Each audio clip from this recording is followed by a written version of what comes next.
पडली त्यामध्ये उद्धव ठाकरे गटाने अशी भूमिका मांडली आहे की आम्हाला हे बॅलेट पेपरवर पाहिजे निवडणूक. त्याच्याकडे आपण कसं बघता? नाही, मुळात असं आहे की आपल्याला उदाहरणार्थ एखाद्या वस्तूचं समीक्षा करायला बोलावलं म्हणजे लोकसभेमध्ये वन नेशन वन इलेक्शन याच्यावरची चर्चा कायद्यावर चाललेली असताना जाऊन निवडणूक आयोगाच्या अधिकारात असलेल्या कक्षेबद्दल बोलणं म्हणजे पूर्णपणाने त्या विधेयकाबद्दल मत न मांडता स्वतःचं राजकारण पुढे आणणं, याच्या पलीकडे काही त्यांनी केलेलं नाहीये.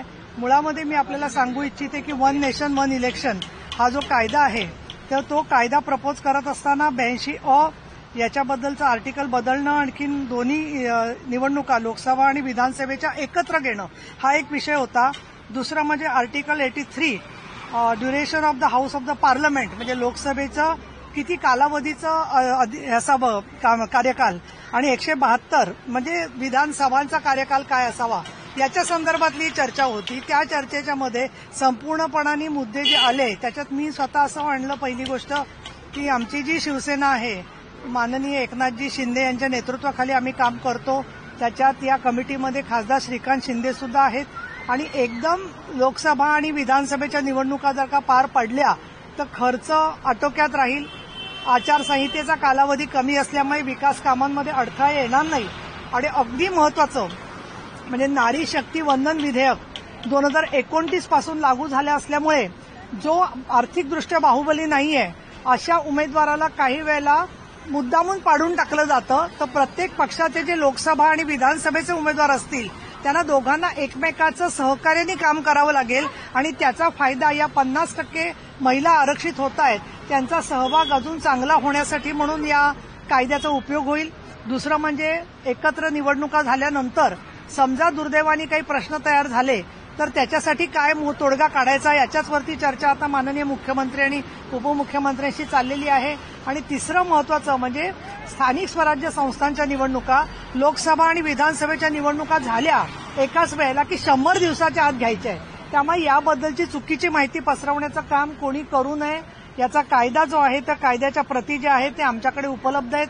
तुम्हालाही मिळाल्या असतील नसतील तर आम्ही तुम्हाला ते देतो. परंतु सर्व सदस्यांचं म्हणणं ऐकून घेऊन अनेक मुद्द्यांच्यावरती चर्चा आज झाली आणि श्री चौधरी हे जे अध्यक्ष आहेत कमिटीचे त्यांनी आमचं स्वागत केलं आणि आमचं म्हणणं अतिशय चांगल्या प्रकारे ऐकून घेतलं.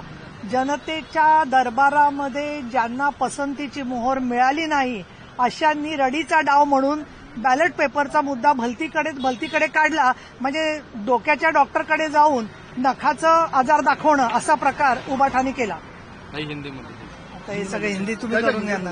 ठीक है. एक वन नेशन वन इलेक्शन का आज जो पार्लियामेंट्री कमेटी है वो आज आई थी और वो जो आ गई है कमेटी उसके जो अध्यक्ष जी है मिस्टर चौधरी MP साहब उनके साथ हमारी बहुत अच्छी बात हो गई और मैंने जो मुद्दे सामने रखे हैं उसमें मैंने ये स्पष्ट किया कि जो पार्लियामेंट और पंतप्रधान नरेंद्र मोदी साहब ने नमो शक्ति वंदन विधेयक लाया है और उसके मुताबिक 2029 में 50% महिलाओं को मौका मिलने वाला है. कभी कभी कुछ कॉन्स्टिट्यूंसी में 2 अलग इलेक्शन होते हैं तो जो आर्थिक दृष्टया मजबूत नहीं है या जिनके पास में चुनाव लड़ने के लिए उतनी सब संपत्ति नहीं है ऐसे लोगों को एक अलग तरीके की राजनीति बनाते हुए वो दुर्बल तबके के लोग गिर जाते हैं क्योंकि उनको पार्टी का सपोर्ट मिलने में बहुत सी मुसीबतें आती हैं.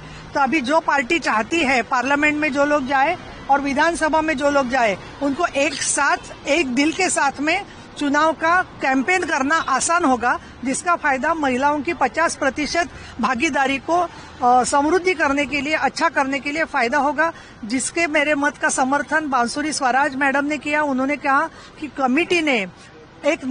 कमेटी को नया आयाम मैंने जो मुद्दे उठाए उसके लिए आया है और फर्स्ट टाइम कमेटी के सामने महिलाओं को 50% आरक्षण मिलने के मुद्दे को क्या फायदा हो सकता है ये बात सामने आई है. ये जो मौका मुझे विधान परिषद के उपसभापति को होने के हैसियत से मिला है मैं बहुत बहुत विधिमंडल के आभारी हूँ और बाद में जो देवेंद्र फडणवीस साहब और एकनाथ शिंदे साहब आए हैं, उनको भी मैंने इसके बारे में अवगत किया है। नीलम जी, शिवसेना यूबीटी के नेता अंबादास दानवे कहते हैं कि अगर one nation one election implement होता है तो अकाउंटेबिलिटी पे सवाल खड़े होंगे, क्योंकि इतने लार्ज लेवल पर ये इलेक्शन कराना पॉसिबल नहीं है, क्योंकि कई सारे स्टेट्स के इलेक्शन भी जो है चुनाव आयोग ने साथ में करने से मना कर दिया था। एक बात ऐसी है उसमें कि जो अभी नया नया सब टेक्नोलॉजी आ रही है, आप देख रहे हैं कि 2 दिन के अंदर सब पार्लियामेंट के चुनाव के नतीजे आ जाते हैं, और इसके लिए निवडणूक आयोग जो है, चुनाव आयोग जो है वो सक्षम है। और मुझे लगता है भारतीय जनता जो है, आम जनता, वो भी बहुत सयानी हो रही है। और अभी कितने लोगों को सवाल होता है, देखिए कॉर्पोरेशन का इलेक्शन होता है तो कई बार लोग पूछते हैं कि लोकसभा का इलेक्शन तो अभी हो गया, फिर दूसरा कोई आता है चुनाव तो पूछते हैं ये कौन सा चुनाव आया है। तो इसके लिए एक बार ही चुनाव होगा तो 2 बार वो अलग अलग लोकसभा में और विधानसभा में चुनाव डालेंगे, तो उसके बाद में 100 दिन के अंदर स्थानिक स्वराज्य संस्था का चुनाव होने वाला है। तो लोगों को भी आसानी होने वाली है, परसेंटेज भी बढ़ सकता है वोटिंग का, क्योंकि पूरे लोगों को मालूम है कि एक जगह एक साथ में चुनाव होने वाला है। तो ये जो इनका कहना है, इसके लिए एक कहावत है, जंगल में जाके रोना, उस तरीके का यूबीटी का सब बर्ताव है। चलो अरण्य